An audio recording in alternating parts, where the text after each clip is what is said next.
بسم اللہ الرحمن الرحیم۔ قرآن پاک میں اللہ تعالیٰ کا ارشاد ہے، اے ایمان والو، تم پر روزہ فرض کیے گئے ہیں جیسے تم سے پہلے لوگوں پر فرض کیے گئے تھے تاکہ تم پرہیزگار بن جاؤ۔ روزہ دین اسلام کا ایک ستون ہے اور اس کے بغیر ایک مسلمان کا دین مکمل نہیں ہوتا۔ دوستو، آج کی اس ویڈیو میں بتایا جائے گا کہ وہ کون سے 9 لوگ ہیں اگر وہ روزہ نہ رکھے تو انہیں کچھ بھی گناہ نہیں ہوگا، یعنی ان 9 لوگوں کو رمضان میں روزہ نہ رکھنے کی چھوٹ ہے۔ اگر مسلمان مرد اور عورت جو بالغ ہو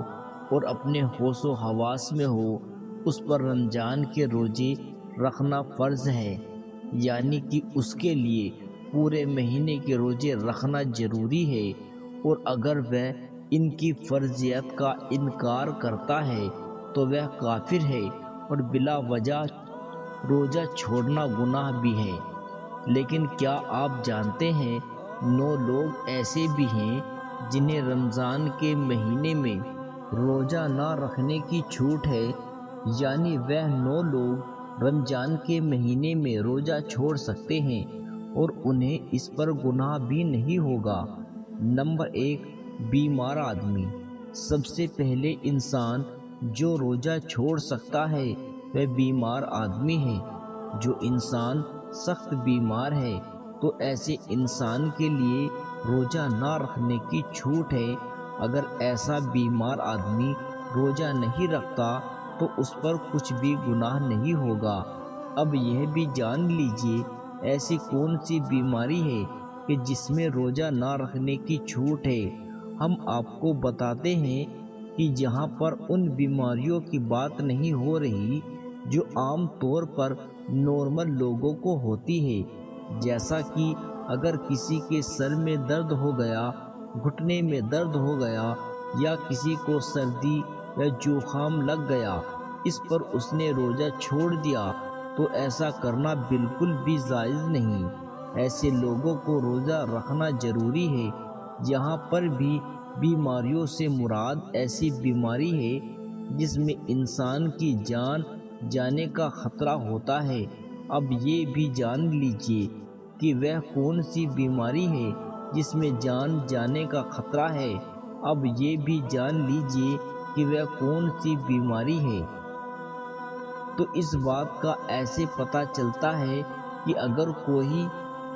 ماہر ڈاکٹر اس کو یہ کہہ دے کہ اگر آپ بھوکے پیاسے رہے، یعنی روزہ رکھا، تو روزہ رکھنے سے آپ کی جان جانے کا خطرہ ہو سکتا ہے، یا پھر ڈاکٹر آپ سے یہ کہہ دے کہ اگر آپ نے روزہ رکھا تو آپ کی بیماری ٹھیک نہیں ہوگی یا آپ کی بیماری اور بڑھ جائے گی، تو ایسی صورت میں رمضان کے روزے چھوڑنا جائز ہے۔ لیکن چھوٹی موٹی بیماریوں میں روزہ چھوڑنا جائز نہیں۔ اب یہاں پر اگر کسی نے اپنی بیماری کی وجہ سے روزے چھوڑ دیے ہیں تو وہ یاد رکھے کہ اسے ان روزوں کو بعد میں رکھنا پڑے گا، یعنی جب اس کی بیماری دور ہو جائے گی، یعنی کہ جب اس کی بیماری ٹھیک ہو جائے گی تو اس کو اپنے چھوڑے ہوئے روزے کا قضا کرنا پڑے گا۔ اب اگر کسی کی بیماری ایسی ہے کہ وہ کبھی ٹھیک ہی نہیں ہوئی اور اس کا آخری وقت قریب آ گیا، تو ایسے وقت میں وہ اپنے گھر والوں کو یہ وصیت کرے کہ میرے اتنے روزے چھوٹ گئے ہیں اور وہ ان کا فدیہ ادا کرے۔ ایسی صورت میں بیمار سخت روزے چھوڑ سکتا ہے۔ نمبر 2، حاملہ عورت یعنی پریگننٹ عورت۔ اگر ایسی عورت روزے رکھنے پر اس کو اور اس کے بچے کی جان کا خطرہ ہو تو ایسی عورت بھی رمضان کے مہینے میں روزے چھوڑ سکتی ہے، اس پر بھی کوئی گناہ نہیں ہوگا۔ ایسی عورت کے لیے بھی روزہ نہ رکھنا جائز ہے، لیکن یاد رہے کہ ایسی عورت بھی اپنے چھوڑے ہوئے روزے بعد میں رکھے گی، یعنی کہ جب اس کی صحت ٹھیک ہو جائے تو اسے بھی اپنے چھوڑے ہوئے روزوں کا قضا کرنا ہوگا۔ اور اگر کوئی حاملہ عورت ہے اور اس کو ڈاکٹر یہ کہہ دے کہ روزہ رکھنے سے یعنی روزے میں بھوکا پیاسا رہنے سے اس کی یا اس کے بچے کی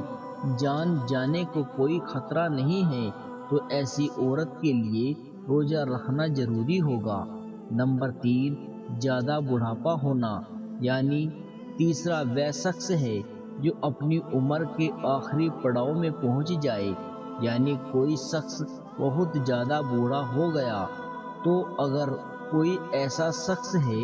جو اپنے بڑھاپے کی وجہ سے اپنی جگہ سے اٹھ بھی نہیں سکتا، بیٹھ بھی نہیں سکتا، اور وہ اپنے بڑھاپے کی وجہ سے اتنا کمزور ہو گیا کہ اس میں روزہ رکھنے کی بالکل بھی طاقت نہیں ہے، تو ایسا شخص بھی اگر رمضان کے مہینے میں روزے نہیں رکھے گا تو اس پر بھی کوئی گناہ نہیں ہوگا۔ تو ایسے بوڑھے شخص کے لیے بھی روزہ چھوڑنا جائز ہے، لیکن یاد رہے ایسے شخص کے لیے بھی فدیہ ادا کرنا ضروری ہے۔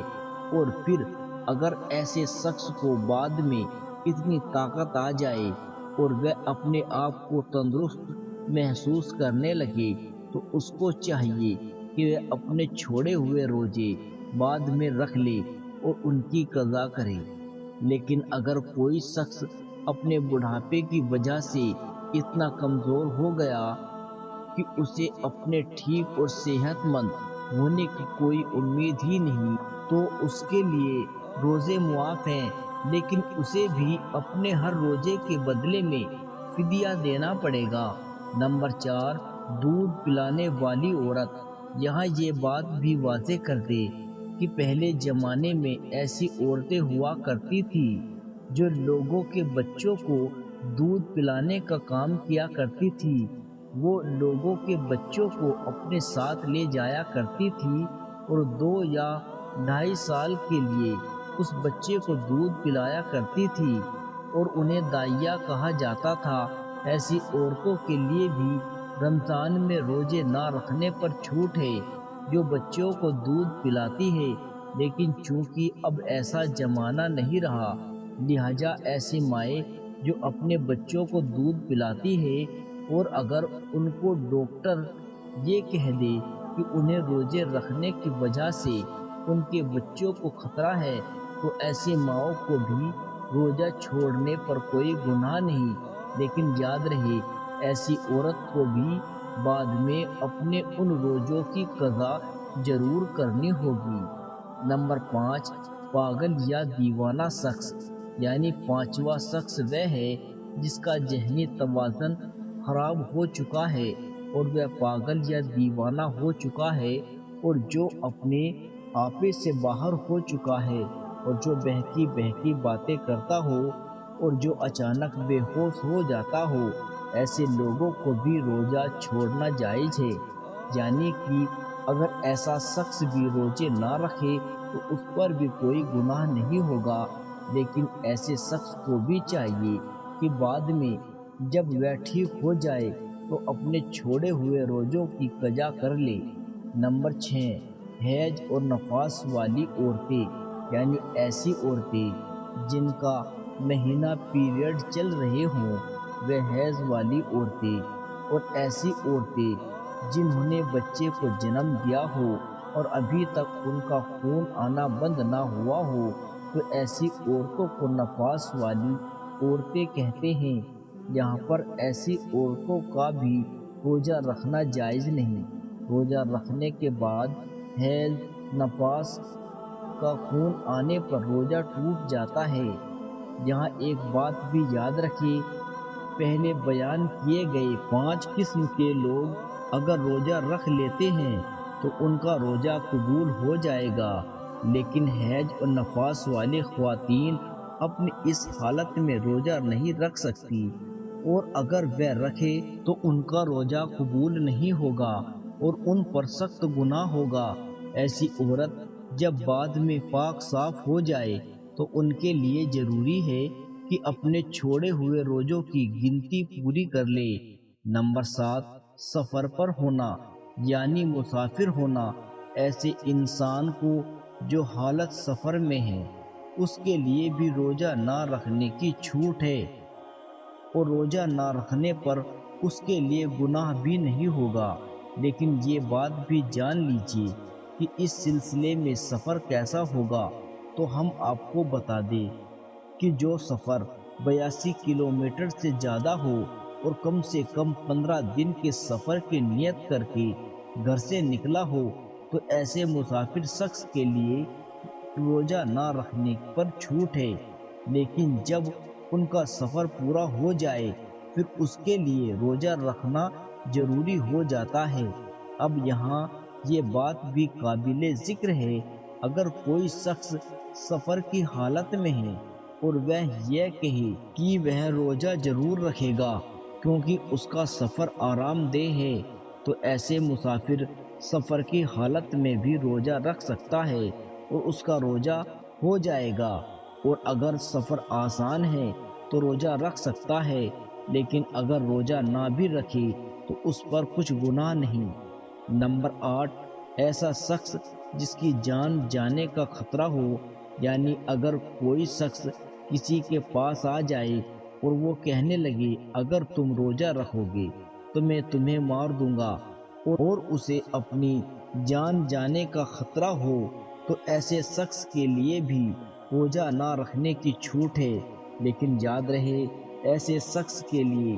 جب وہ ایسی صورتحال سے باہر نکل آئے اور اس کی جان کا کوئی خطرہ نہ ہو تو بعد میں اس پر بھی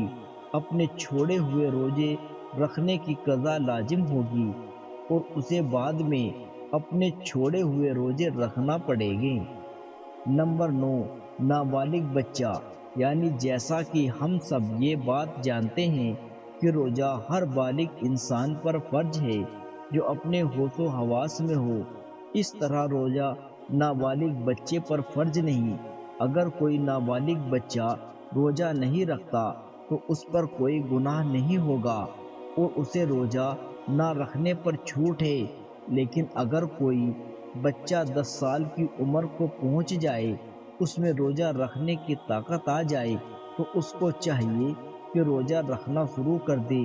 اگر ایسا بچہ روزہ نہ رکھے تو اس کے گھر والوں کو چاہیے کہ اس پر سختی کرے اور روزہ ضرور رکھوائے۔ دوستو، یہ وہ 9 طرح کے لوگ ہیں کہ جن کے لیے رمضان کے مہینے میں روزہ رکھنا ضروری نہیں اور بعد میں اپنے روزوں کی قضا کر سکتے ہیں، جبکہ ان کے علاوہ باقی تمام لوگوں پر رمضان کے روزے رکھنا فرض ہے۔ دوستو، رمضان اور روزوں کے متعلق کوئی بھی باتیں ہو یا کوئی بھی مسئلہ پیش آئے تو آپ اپنے مسجد کے امام صاحب یا کسی اچھے عالم دین سے رابطہ کریں، وہ آپ کی بہتر رہنمائی کریں گے۔ اللہ تعالیٰ سے دعا ہے تمام مسلمانوں کو اپنے ماہ مبارک کے روزے خشوع اور خضوع کے ساتھ رکھنے کی طاقت اور توفیق مرحمت فرمائے، آمین یا رب العالمین۔ دوستو، اگر میری یہ ویڈیو پسند آئی ہو تو ہمارے چینل اجیر وائس کو ضرور سبسکرائب کر دے اور ویڈیو کو لائک کر دے۔